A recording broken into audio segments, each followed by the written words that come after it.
All right, ladies and gentlemen, it's 7 o'clock, so we're going to go ahead and get started. I am Mr. Plumley, one of the counselors here at Alexander, and we would like to welcome you guys to our dual enrollment information meeting for the 2021-2022 school year, which will include classes beginning in the summer of 2021.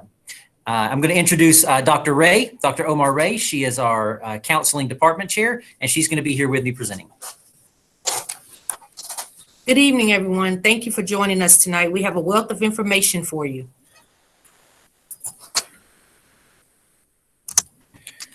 All right, we start all of our presentations off by just sharing our counseling department vision and mission statements. These are statements that reflect the values of our counseling center and how we want to interact with our students and how we want our students to be able to interact with us.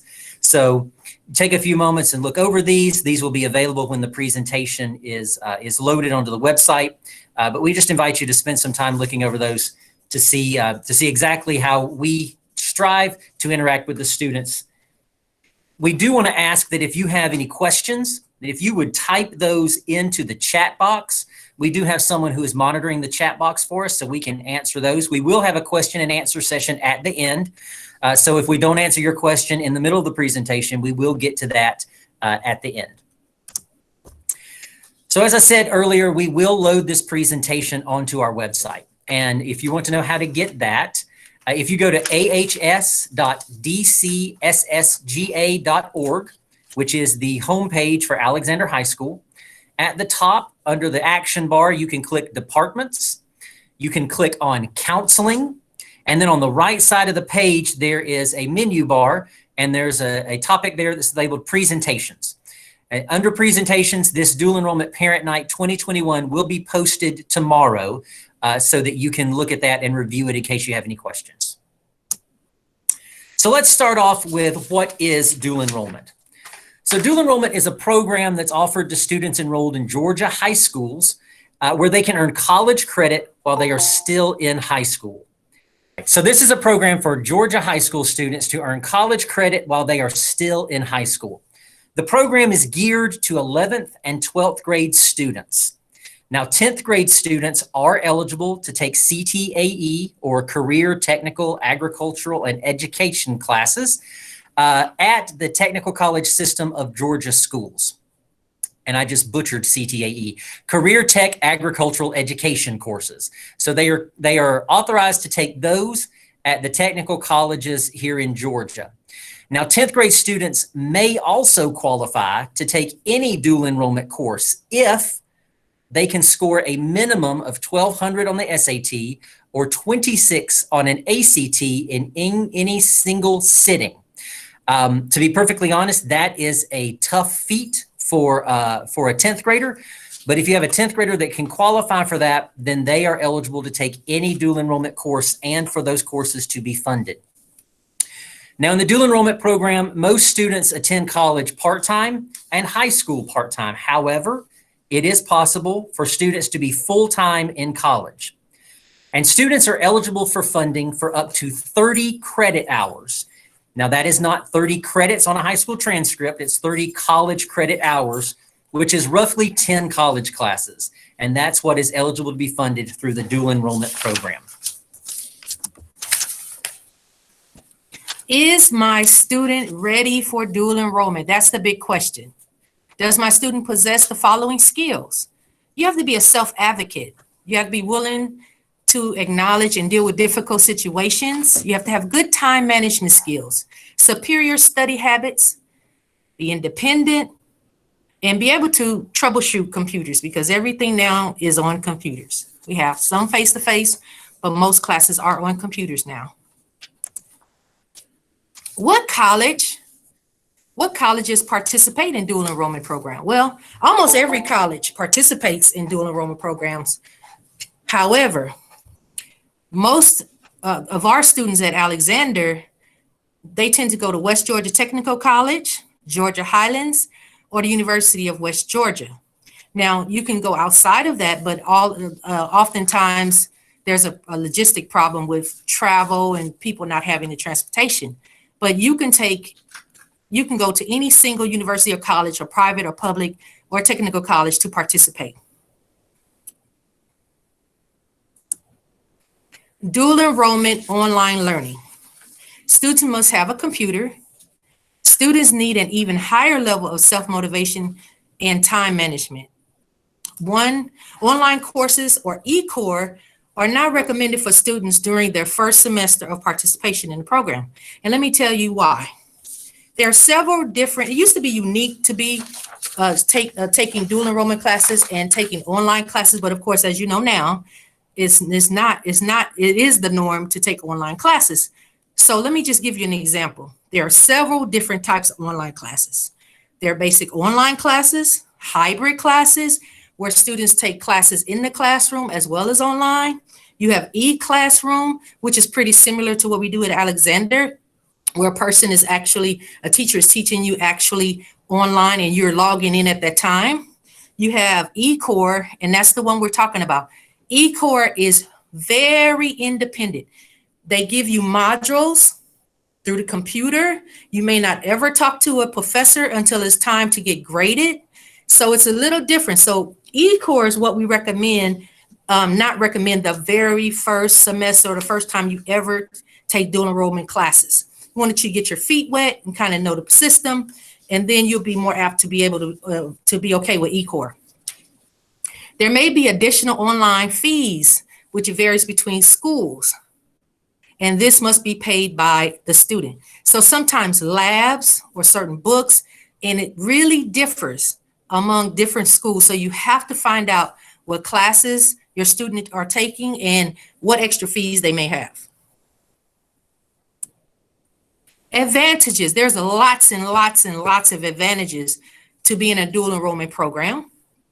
You earn college credit for very little monetary investment. So those of us that have students that are in college, you pay a pretty penny. But with the dual enrollment program, you are funded to take college courses and have those on your transcript to be transferred.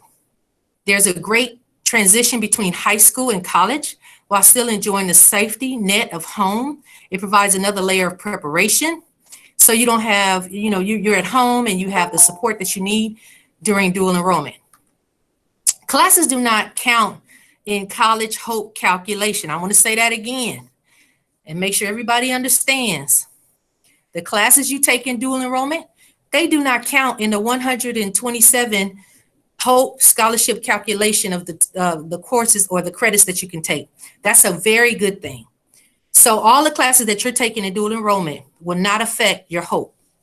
Core classes are weighted at an additional 0.5 for high school hope calculation, just like an AP class is. Students become a sophomore quicker for college classification purposes. But I do want to explain, because I have to explain this to a lot of our students. When you apply to college your senior year, you can have 30 dual enrollment credits, which is 10 classes per se. But when you apply, you're going to apply as a freshman, not a sophomore, not a transfer student. Once you become a student at that particular university, then you must go to that particular school, whether you went to Georgia Highlands, West Georgia Tech, University of West Georgia, and you must request the transcript from the college. Now, gets tricky because students will see the grades on their transcript, but they're not going to take that transcript. They're only going to take it from the dual enrollment college that you attended. So once you become a student there, then you would transfer those units over. Credit hours do not count in the current 127-hour hope cap, and that's what I just talked about. Disadvantage of dual enrollment. Now listen carefully. College courses come back to their high school transcript and can affect your honors at Alexander. So basically, if you have a 4.0 award, board scholar, or valedictorian or salutatorian, it could very well affect it. And let me tell you why. College courses come back with a letter grade and transcribed by the county policy. For example, if you receive a 98 in a biology class for dual enrollment, that's going to equate to a 95 when it's on your high school transcript. However, it works in the same way as an advantage. If you receive a 90 in biology, you will also have a 95 on the transcript, okay? So this is very important for everybody to know because it can affect you if you plan to be valedictorian or salutatorian or if you have other goals. So you have to keep that in mind. So another disadvantage is you give up some of the social aspects of high school. College teachers expect students to be motivated, independent, self-starters. Transportation to dual enrollment classes is not provided. And no students can remain on campus without a class. So in other words, if you took a class in the morning and you have a 2-hour wait before you start classes at Alexander, you can't come to campus and just kind of hang out for 2 hours.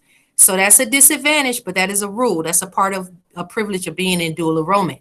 So you must have a place, when it's time, when you come to school, you have to actually go to class, okay?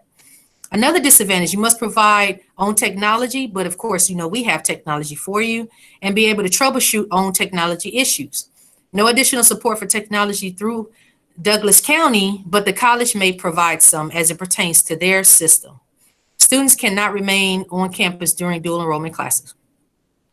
Due to FERPA, and I think this is one of the biggest disadvantages, well, it's not a disadvantage, it's just the way it is, but due to FERPA, college teachers cannot discuss student progress with parents or counselors. Now, the reason I think this is a disadvantage as a counselor, oftentimes I'm not aware if a student is not passing their dual enrollment classes.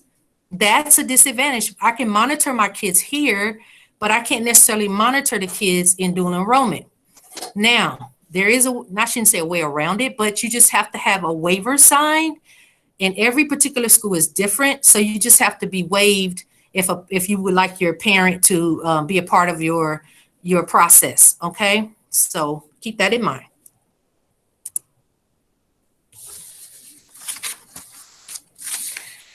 Which college is right for my student?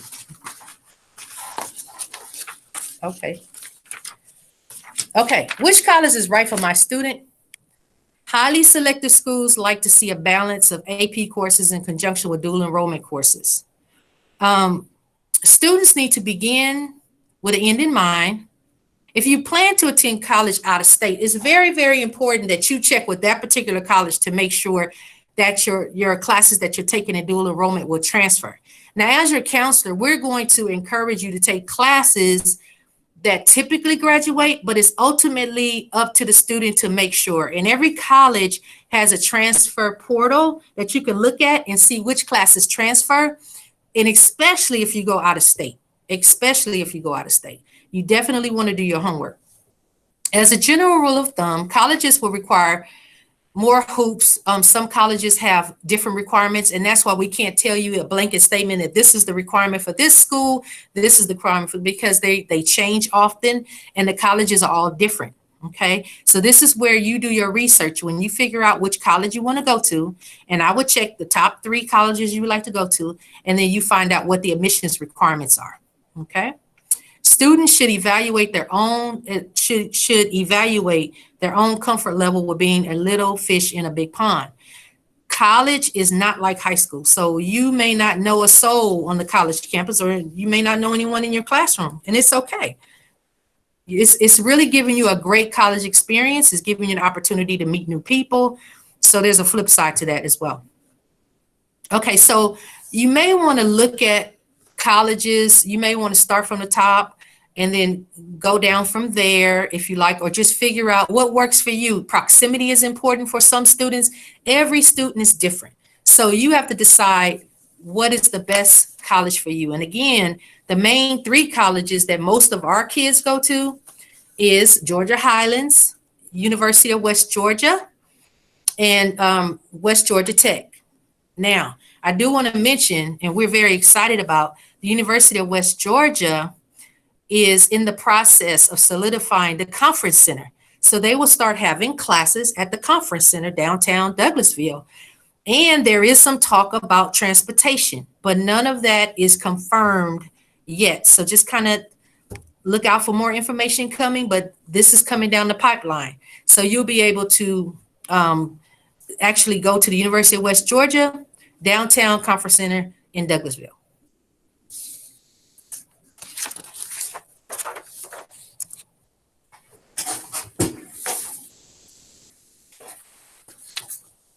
So now we want to talk about some important dual enrollment deadlines and some helpful hints. You always want to check the GPA and testing requirements of the program for each school. As Dr. Ray mentioned, each school has their own admissions guidelines, so you want to check those with each individual school. College websites and Google will become your best friend when you are trying to figure this out. Also, be mindful of individual schools' deadlines because each college sets their own. They are not universal. The colleges set those on their own. And Alexander High School does not have any control over the dates that the colleges set. Those are set in stone. They are very firm, and we cannot override those. We are at the mercy of the college when it comes to the deadlines for applications. Now, our in-house deadline for all dual enrollment paperwork is May 1st, 2021. That is the beginning of the last month of school. That gives us time here in the building to process all of that paperwork, to make adjustments to your high school schedule for the next year, and to get anything that we need processed through the college done so before we leave here for the summer. You want to make sure when you are applying for colleges that you are applying with a dual enrollment application. So many of the colleges have one application that is for all admissions, but it will ask you, is this for first-year freshmen, dual enrollment? Some schools still say MOWR or move on when ready, although that term's not used very often. There are a few schools that still use it. You want to make sure that you're checking the box for that you're a dual enrollment student, because at most colleges, there is no application fee for a dual enrollment application. Now here we have the deadlines for the most common schools that our students go to: Georgia Highlands, West Georgia, and West Georgia Technical College. You will notice that at Georgia Highlands, their summer deadline is March 1st, 2021. That means if you desire to take classes over the summer at Georgia Highlands, your application to them must be submitted by the 1st of March. They are very firm with that date. They do not budge. If it goes in on the 2nd, chances are it will be rejected. For the fall, if you're wanting to wait until the fall to start classes, their deadline is April 1st. So there's a little bit of a lag there. University of West Georgia and West Georgia Tech, for their summer and fall courses right now, May 1st is their deadline for application. But note, May 1st is also our deadline for dual enrollment paperwork. So if you're looking to go to one of those institutions, you need to get those applications submitted well before May 1st so that you can complete the other steps and make sure that you're on the path to get into dual enrollment in your desired semester. So after watching this, you may say, my student is ready. So what do I do next? Well, here on the screen, you have a copy of our Alexander High School dual enrollment checklist. When this goes live on our website, these blue hyperlinks will be live and you will be able to click on them and download this document. This document gives you step-by-step instructions for how to maneuver through the dual enrollment process so that you can make sure that you've done everything you need to do and that you are on track for a smooth transition to dual enrollment. One of the first things you have to do is you have to complete the Douglas County School System virtual dual enrollment informational meeting, which was a virtual meeting that was recorded and is on the Douglas County School System School Counseling website under their dual enrollment tab. You must watch this meeting.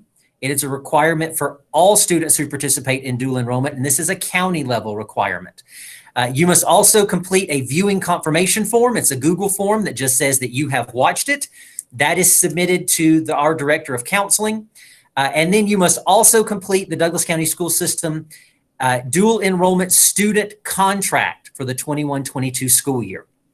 It is very important that you complete these first 3 steps, because if you have not completed these, we are not allowed to do anything with your dual enrollment paperwork until we get confirmation from the county that these have been completed. So what you will do is you will print this checklist off and just go down item by item. And when you have completed everything, you will return the completed and signed dual enrollment checklist. It's signed by the student and signed by the parent to your counselor. And at that point, we'll schedule a meeting to talk about your potential dual enrollment classes, to look at what you want to take and what classes will get you the biggest bang for your buck. What can we use to satisfy high school requirements and also meet some of those general education requirements that you're going to need for college. Once you complete all of those steps, students will then work with their counselors to adjust their high school schedule. And we're going ahead and putting this out there because we know that advisement is going to start here in just a couple of weeks, or actually just a week or so. For dual enrollment students in their spring advisement, they will schedule 8 classes on their high school advisement, regardless of their acceptance status. You must go ahead and do 8 classes during your advisement. And then as we schedule dual enrollment classes, we will go in and remove classes from your high school schedule to make room for the dual enrollment classes. So this is a screenshot here of the Douglas County Schools Counseling Dual Enrollment webpage. It is where you would go to watch the virtual meeting. As you can see there on your screen, in the blue section near the bottom, it has the district virtual dual enrollment meeting. There's a hyperlink there that connects you over to that meeting. Below that is the hyperlink for the Google form that verifies that you have watched it. And then below that will be the Douglas County contract, student contract for the 21-22 school year. And when we get to the end of the presentation, I'll actually go live to the webpage and actually show you guys how to access these, but we'll do that at the end. So many parents, many students ask, what courses should I take at the college? Well, there's lots of options. There really are. The first rule that we have to abide by is that you can only take approved dual enrollment classes, and not all college classes are approved for dual enrollment funding. Specifically, to give you an example, fine arts classes are no longer funded. Physical education classes are no longer funded. So there is no funding for those classes. We cannot approve those to be funded because it will be rejected. So it has to be classes that are on that approved dual enrollment funding list. And that varies from institution to institution as to what classes are approved. When you're looking at what classes to take, students can maximize their schedules to highlight their personal strengths. So if you have a student that's really good at writing, then they may want to go ahead and knock out some of those English classes and take advantage of that. You can use your schedule at college to utilize family support. So if you have a student that struggles in an area, they want to take a dual enrollment course, but they know that they're not the strongest student in that area, they may want to take advantage of doing that class while they still are at home, so that they have that additional family support while they're taking that college level course that they may struggle a little bit with. Students may want to take advantage of smaller learning environments. A great example of this is students that want to take a public speaking class, or for degrees that require a communications or public speaking class. For example, at West Georgia Technical College or at Georgia Highlands, a public speaking class may have 20 to 30 students in it. If you wait till you go somewhere like the University of Georgia or Kennesaw State University, a public speaking class may have well over 100 people in it. So it may give those students that aren't as comfortable speaking in front of that many people the option to take advantage of those smaller environments for those classes. It allows students to take those classes they want to get out of the way. A prime example for that I mentioned earlier is those English classes. 2 of the most common classes that students here at Alexander do are probably English 1101 and English 1102, that English sequence that's required in virtually all 4-year degrees, but it allows them to get those out of the way while they're still here at home. Students need to explore completion plans for their desired degree when they're thinking about dual enrollment classes.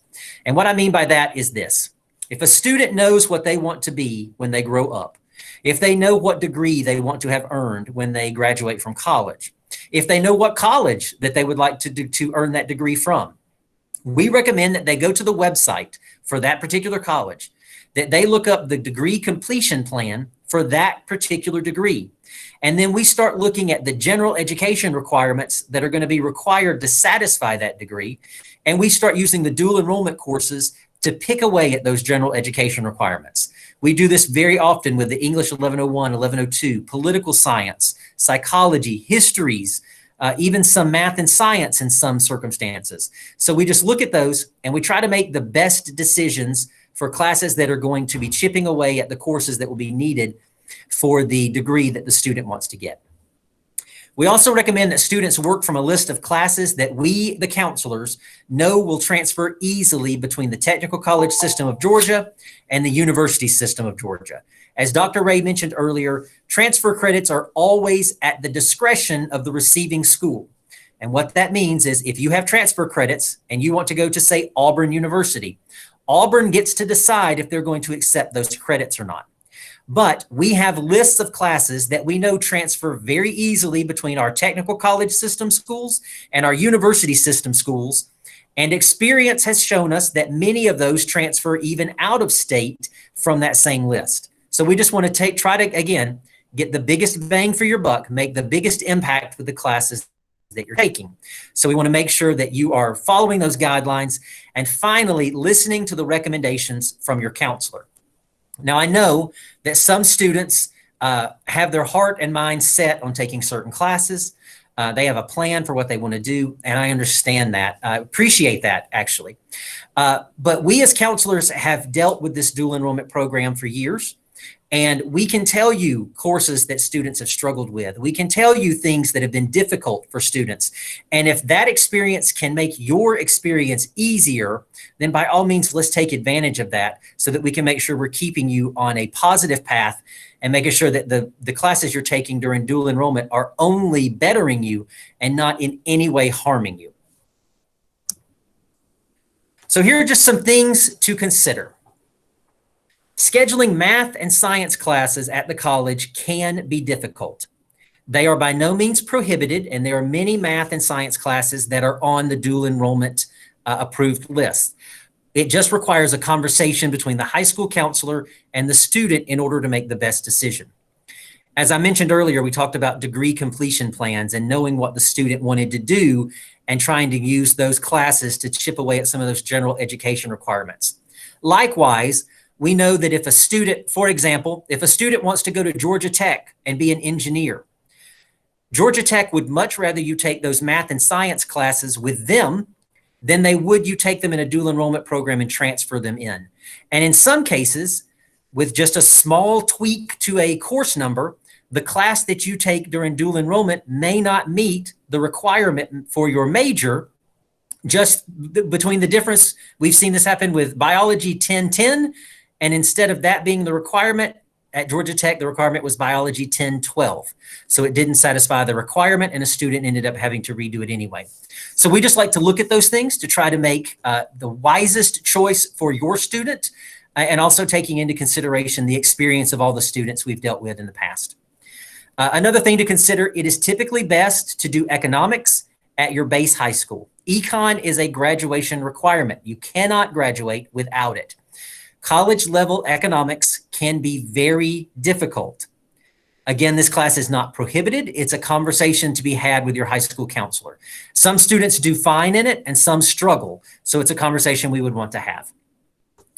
Another thing to consider, and this is a tough one for parents sometimes, not all students are ready for the challenge and the rigor of college level courses. This is by no means a reflection of their intelligence. It's just that some students are not ready for it. They're still in high school. They're not ready for that college challenge yet. And I understand the allure of free college is very, very tempting, and I understand that. But we have to remember that the grades earned in dual enrollment classes go on the student's high school and college transcripts. So these grades will not only affect them in high school, they will follow these students for the rest of their educational experience. They will count in their college GPAs. They will count when the student wants to go to a graduate level school and they have to produce their transcripts from their undergrad. These will classes that will follow them for the rest of their educational experience. For some students, that is nothing but a benefit. For others, it can be a struggle. It's just something for you to consider when deciding if your student is ready for this. The dual enrollment guidelines changed significantly this past summer. And that's when we got the guidelines that pretty much limited it to just 11th and 12th graders, but they also added in some new caveats. One of those is that withdrawal from 2 dual enrollment courses will make a student ineligible for future dual enrollment funding. So if a student drops 2 dual enrollment classes, period, not in one semester at all, if they drop 2 classes at any time during their dual enrollment experience, they will become ineligible for dual enrollment funding for any future semester. And also, there is no funding available for repeated courses. So if a student fails a course in dual enrollment, they can never be placed in that course again and it be funded by the dual enrollment program. So here's a little graphic for you just to stay connected with your counselor. So as you finish that checklist and you're trying to decide who you need to return it to, here is the graphic that will help you with that. So Dr. Ray has students with last names A through C. Mr. Warrington has students with last names D through K. I, Mr. Plumley, have students with last names L through P. And Mrs. Wright has students with last names Q through Z. We invite you to stay connected with the ALX counseling team. Here we have some of our remind codes. There's the remind code for the counseling center, which is just general announcements that go out from time to time. I've also included here the dual enrollment and dual enrollment parent remind codes.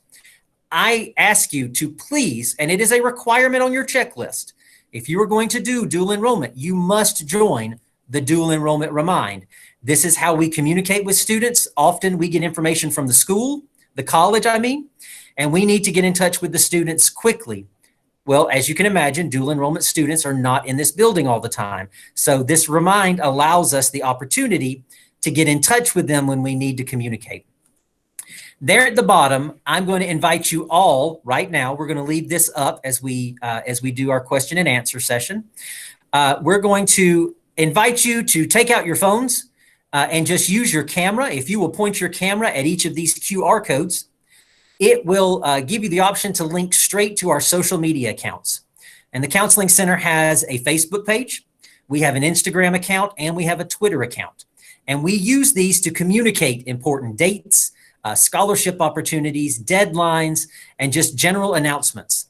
So we invite you to join, we invite you to share, we invite you to like and follow, because these things are going to keep us all connected so that as you guys have questions, you know how to get in touch with us. And as we have information, we're sharing it with you. So at this time, I'm going to open it up. If you have a question, if you would type it in the chat box. And Dr. Ray is watching the chat box for us.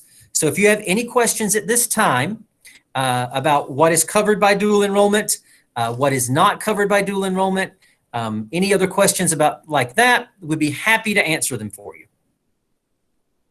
Dr. Ray, do we have any questions yet? Not yet.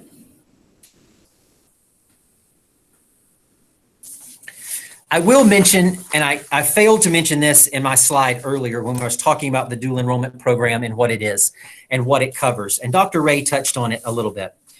So the program is designed to cover tuition, mandatory fees, and books for those core classes for 11th and 12th grade students. There may be course-specific items that you're asked to purchase. There may be lab fees for a class that has a lab. Those things, the specific items or the lab fees, are not covered by dual enrollment. There's no funding for transportation. There's no funding for room and board. It strictly covers those 3 things. Great question. Does my 10th grader need to take the SAT or the ACT before applying for dual enrollment? Yes. Great question. They would need to take it before applying because the college, and once you guys have a chance to look at the checklist, you'll see when you apply, the next step is to send your test scores. They're not going to process that application without test scores. So my recommendation would be to go ahead and take the test, because it's going to take a couple of weeks even after the administration for those test scores to come back.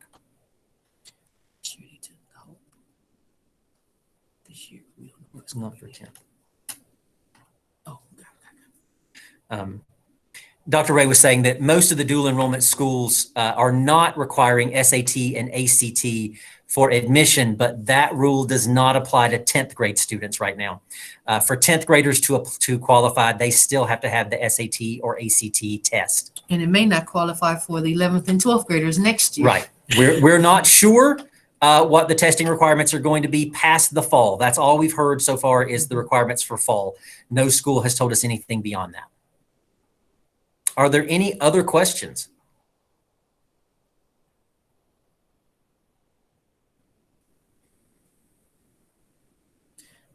Would a pathway class such as technology be funded? So pathway classes, depending on the pathway class, could qualify under the CTAE, Career Technical Agricultural Education classes. It would all depend on the specific class. If you have a question about whether or not a specific class is funded, there is a dual enrollment course directory off of the Georgia Futures website. And if you want to email me individually, I can get you the link to that so that you could, or we could look at it together to see if the specific class you're talking about would be funded. Now, let me point out, and this is something that gets confusing. The cap for credit hours for dual enrollment is 30 credit hours, which is roughly 10 classes, based on the assumption that most college classes are 3-hour courses. Regardless of when a student starts dual enrollment, if they start as a 10th grader, the cap is still 30 hours. If they started as an 11th grader, the cap is still 30 hours. If they start their senior year, the cap is still 30 hours. Being involved for more years does not earn you any more credit hours in that cap. The state has firmly capped that at 30 hours. And then they would have to pay out their pocket. Yes, and then anything outside of that, if you wanted to continue, would have to be self-funded or family funded.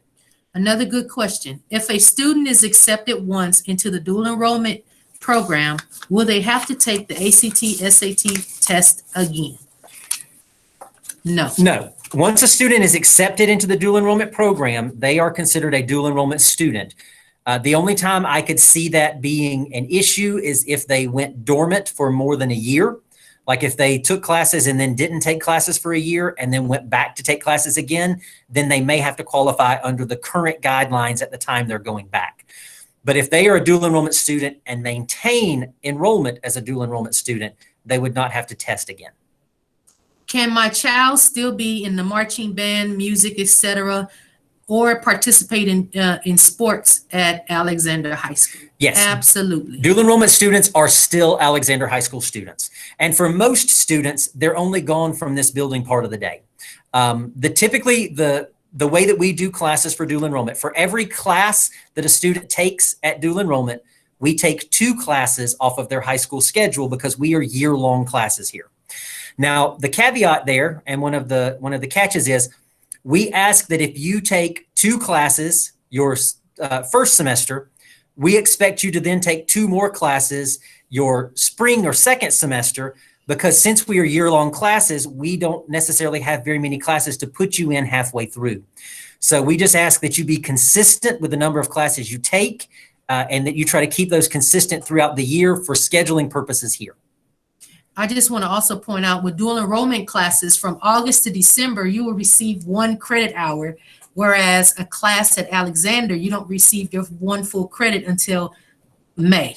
So from August to May, you'll receive a full credit at Alexander. But with dual enrollment, August to December, you have finished that class.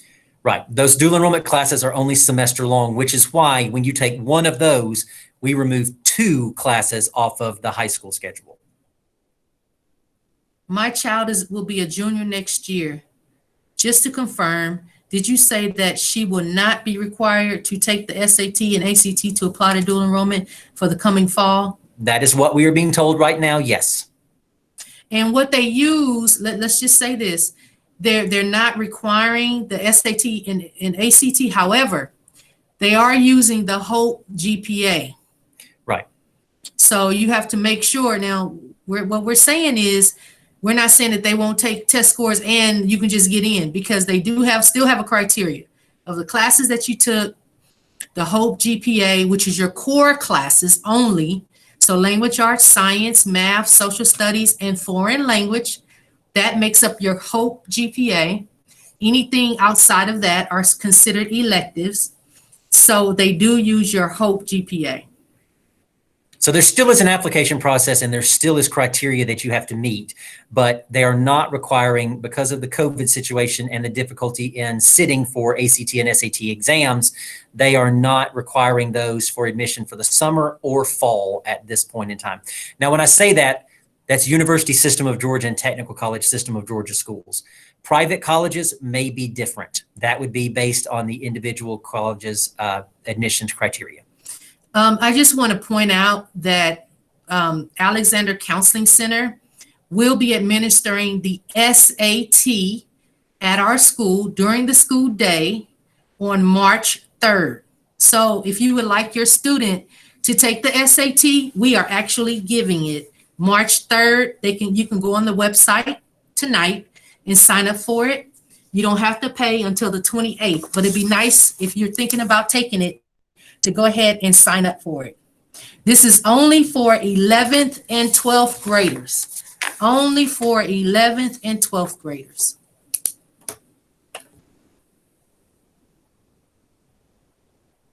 Any more questions?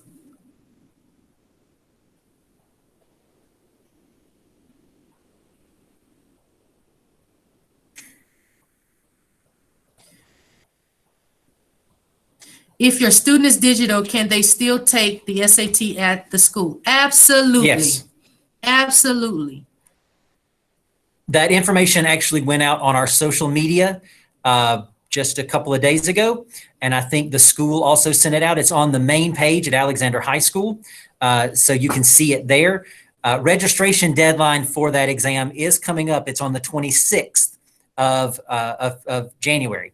So if you're interested, you need to go ahead and get signed up. I think the deadline to pay is the 28th, but to get registered, the deadline is the 26th. Would you mind explaining how summer dual enrollment learning will work? So summer classes are funded under the 21-22 dual enrollment year. So they're funded by the 21-22 year. However, those classes actually come back on your child's transcript for this school year. So they're funded by next school year's budget, but they go on. So for instance, if your child is going to be a senior next year, they're currently a junior. If they take classes this summer, they would go on their junior transcript. They would count for their junior year. As far as we know right now, the schools that we have been dealing with for spring are trying to do a blend of in-person and online. They have not given us an indication that they are anticipating for the summer to be any different. I will say this for students that are thinking about summer classes. It is tempting to try and take several classes over a summer semester because you think that you don't have anything else to do. But keep in mind the summer semester is shorter. So those classes move at a much faster pace, much faster than the already fast pace of a college course. So we typically don't recommend doing several classes over the summer just because it can be very, very difficult because of the pace of the class. They're just very, very quick. But as far as the way the classes are going to look, we have not been told anything definitive yet. My anticipation at this point would be to expect them to be a blend of hybrid and online, even more so possibly online for the summer. A lot of the summer classes tend to lean more toward the virtual side anyway, but they typically do have some offerings for in-person classes, and I'm hoping that is what you're asking. I'm glad you brought that up because that's another reason why we want to encourage you, if you're really serious about being a dual enrollment student, that you go ahead and apply as soon as possible because those classes do go very, very fast. Right. And once you are accepted, as soon as registration opens, you are eligible to do that. But as long as you have completed the entire checklist, met with your counselor, and we kind of know what you want to do, that puts you in a position to be ready to register as soon as those classes come available. Any other questions? Great questions. What I'm going to do now while we're waiting, and you can still type questions in the chat while we're doing this, but I'm going to exit out of the PowerPoint and I'm going to show you guys how to navigate to the Douglas County School System School Counseling website, and then also how to navigate to the Alexander High School School Counseling website. So give me just a moment here. So the county website, the district page is dcssga.org. And that is the website for the entire Douglas County school system. Here at the top, you would go to departments, and then over to the left, the bottom option is counselors. Click there. That takes you to our Douglas County School Counseling Program website. And here is the option for our dual enrollment page. And when you get here, you can scroll down, and here's the information for the virtual meeting, for the verification form, and then here is the dual enrollment student contract. So these are the 3 steps you would need to do before we could even look at any paperwork that you had. And these are the first 2 points on the checklist. So as long as you've completed that checklist, you should have done this already. This is just showing you how to navigate to these pages so that you can find it on your own. Also going to show you the Alexander High School website. Let me go back to here. So if you are already at the Douglas County School System website, you can go up to this box here where it says select a school, and then over to Alexander High School, and you will get to our main page.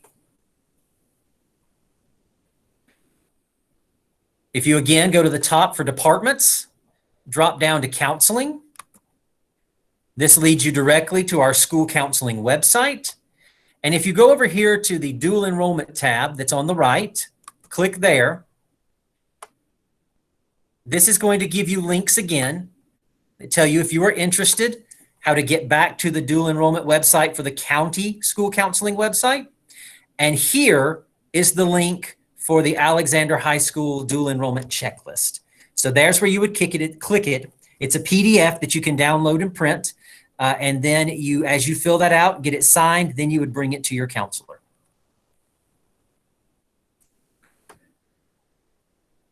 Are there any other questions this evening?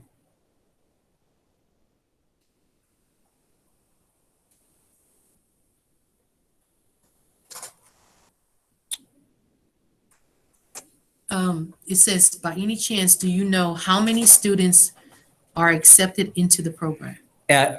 Or do you mean into the dual enrollment program? Yes. Okay. I can tell you that, I mean, a good bit. I'll be honest, the colleges want you there because, let's be honest, the state's picking up the tab right now, so that's easy money for them. So the state, the colleges want you there, but they do have standards that they have to maintain. In all of our dual enrollment courses for fall semester, and this includes some of the CCI programs as well, but I think we had 100 students that were participating in the fall semester. Mm-hmm. So we have a large number of students. I don't remember very many of them who were not approved or accepted. Most students who feel like they are ready and who have already met with us have usually passed and met most of the guidelines to get accepted. It's just a matter of making sure we get it all formalized and sent into the college. Any other questions? If the college summer semester starts May 17th, can high school classes be flexible for this? Typically, no. Unfortunately. That often makes the May semester difficult for dual enrollment because you have to work around those high school classes. Because typically at the time they're starting, we're also usually doing possibly doing end of course tests or doing finals those same times. So it does make it difficult. I'm sorry.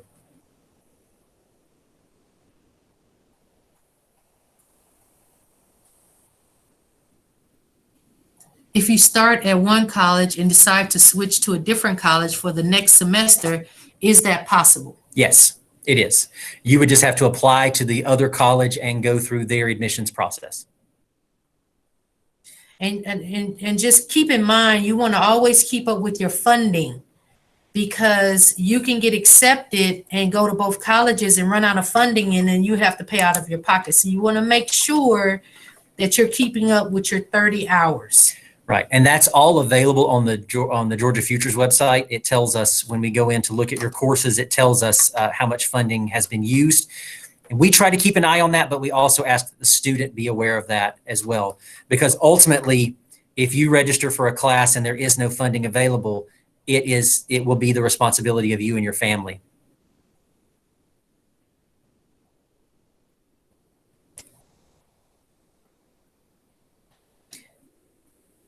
Well, we just want to thank you. Okay, we have another question. How many electives will students still be able to take? That all depends on the courses you register for and which classes we can take off of your high school schedule. There's no hard and fast answer to that. When we get into scheduling like that, that becomes very individual and dependent on the student, the classes they're taking, and the classes already on their transcript. Okay, so the question says, so apply after getting scores back from the PSAT? I think that depends. Are you talking about applying as a 10th grader or as an 11th grader?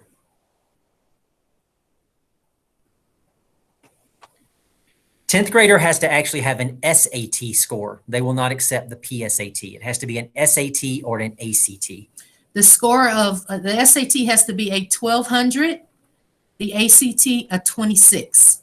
Or Okay. you don't have to have both. Right, either one or or. the other. If you are now in the 10th grade, will you apply as? 11th grader. Yes, you will be applying as an 11th grader. Oh, good to know. All right. So if you're a 10th grader now, you'll be a junior next year. If you're a junior now, you'll be a senior. And the question comes up every year for seniors. Can they take classes the summer after they graduate? No, you cannot. I wish. Yeah, once you graduate, the gravy train stops. So sorry. Any other questions? If not, I want to thank you guys for spending some time with us tonight. If you have any questions, you can always reach out to your counselor. You can reach out to me. I'm the dual enrollment coordinator here, but all the counselors do dual enrollment meetings with their students. You can also reach out to Dr. Ray. She's our department chair, and she can answer any question. I know because I ask her a lot of them. So if you have any personal questions, any other questions you didn't feel comfortable asking in the chat, feel free to give us an email or a phone call, and we'll be glad to talk it over with you.